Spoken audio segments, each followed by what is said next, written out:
Hello friends, মাই veg ফুডে আপনাদের সবাইকে স্বাগত। আজকের রেসিপি নিরামিষ অমলেট। খুবই সহজে তৈরি। আসুন দেখা যাক আজকের রেসিপি।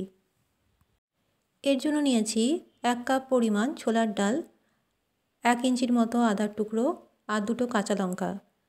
এটা 30 মিনিট জল দিয়ে ভেজানো ছিল। এবার একটা পেস্ট তৈরি করে নিতে হবে। দেখুন পেস্টটা তৈরি হয়ে গেছে। সামান্য পরিমাণে জল দিয়ে এটার একটা পেস্ট তৈরি করে নিয়েছি।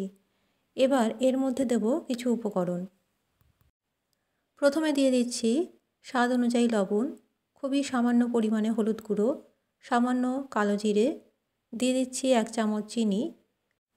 এর মধ্যে দিয়ে দেব হাফ চামচের মতো চালের গুঁড়ো। চালের গুঁড়োটা বেশি দেওয়া যাবে না। আর দিয়ে দিচ্ছি 1 টেবিল স্পুন বেসন। এবার সামান্য জল দিয়ে এটার একটা ব্যাটার তৈরি করে নিতে হবে ভালো মতো। এই ব্যাটারটা খুব পাতলাও হবে না, আবার খুব ঘনও হবে না, রানিং ব্যাটার হবে। আর আজকের রেসিপি নিরামিষ অমলেট। যদি আপনাদের পছন্দ হয়, ভালো লাগে, তাহলে আমার চ্যানেল মাই ভেজ ফুড অবশ্যই সাবস্ক্রাইব করে রাখতে পারেন। কারণ আমার চ্যানেলের সব রেসিপি সম্পূর্ণ নিরামিষ। যে কোনো নিরামিষের দিনে এই রেসিপিগুলো তৈরি করে খেতে পারেন। আর আমার ফেসবুক পেজ মাই ভেজ ফুড আপনারা অবশ্যই ফলো করুন। তার লিঙ্ক পেয়ে যাবেন এই রেসিপির ডেসক্রিপশন বক্সে, সেখানে ক্লিক করে দেখে নিতে পারেন। আমার নিরামিষ রান্নার রেসিপিগুলো আপনাদের কেমন লাগছে তাও কমেন্ট করে জানাবেন। আর ভালো লাগলে একটা লাইক করবেন, শেয়ার করতে ভুলবেন না। সামান্য করে জল দিয়ে দেখুন একটা ব্যাটার ভালো মতো তৈরি করে নিয়েছি। ব্যাটারটা খুব ঘনও হয়নি, খুব পাতলাও হয়নি। এবার একটা ননস্টিক কড়াইয়ের মধ্যে সামান্য তেল মাখিয়ে নিয়েছি। এবার কড়াইটা গরম করে এর মধ্যে 2 হাতা ব্যাটার আমি দিয়ে দিচ্ছি। আর কড়াইটা একটু ঘুরিয়ে নিতে হবে যাতে ব্যাটারটা একটু ছড়িয়ে যায়। এই রেসিপি ননস্টিক কড়াইতে করলেই ভালো হয়, তাহলে খুব সহজে আর খুব তাড়াতাড়ি এই রেসিপি তৈরি হয়ে যায়। আজকের নিরামিষ অমলেটের রেসিপি যে কোনো নিরামিষ দিনে তৈরি করে একবার খেয়ে দেখবেন, খুবই ভালো লাগে খেতে। বিশেষ করে গরম ভাতের সাথে এই রেসিপি একবার অবশ্যই ট্রাই করুন। ব্যাটার কড়াইতে দেওয়ার পরপরই কিন্তু এটা উল্টোতে যাবেন না, কারণ এটা কিন্তু ভেঙে যেতে পারে।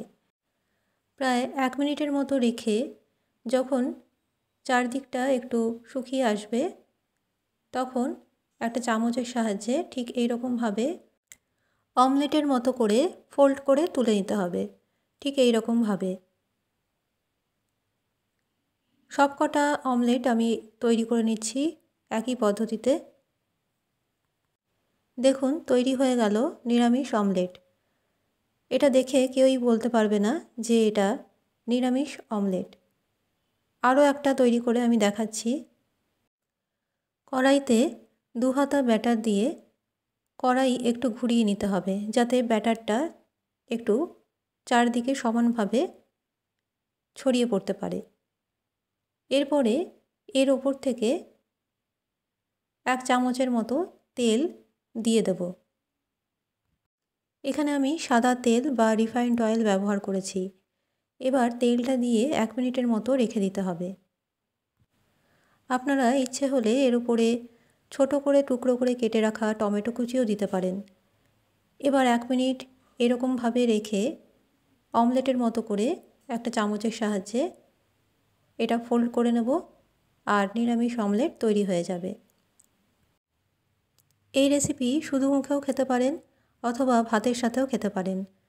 রেসিপি যদি ভালো লেগে থাকে অবশ্যই চ্যানেলটি সাবস্ক্রাইব করে রাখবার অনুরোধ রইল। পাশের বেল আইকনটি প্রেস করে দেবেন, তাহলে যখনই কোনো রেসিপি আমি আপলোড করব আপনারা সেটা সঙ্গে সঙ্গে দেখতে পাবেন। আজকের রেসিপি ভালো লাগলে একটা অবশ্যই লাইক করবেন। কেমন লাগলো কমেন্ট করে জানাবেন।